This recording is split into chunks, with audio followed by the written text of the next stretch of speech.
That is one awesome shot of the guy who is always gonna be a wild card in any big shows that he enters.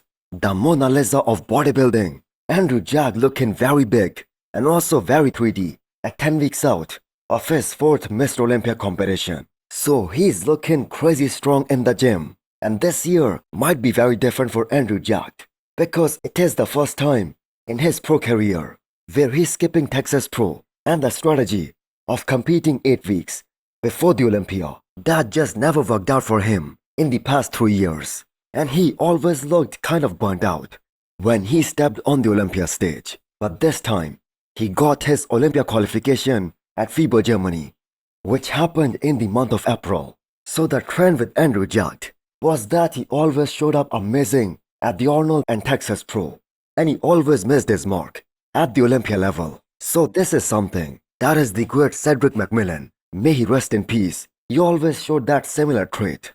So the question in regards to Andrew is that, how high can he place at the Olympia if he shows up 100%? Now I think most of us agree that Andrew is most probably gonna be the biggest challenge for Samson Dauda if he shows up dry and shredded. But at the same time, somehow he manages to keep on all his roundness and fullness, all of his wow factor, while bringing that same level of conditioning that we saw from him at this past Arnold. So his look from Texas Pro last year, that is a great blueprint for him. I think that was a great combination of everything on Andrew Jack. The size, the conditioning, the fullness, everything was there. Now we cannot expect Andrew Jack to show up with dugout hamstrings and the glutes, because that is something he genetically doesn't have.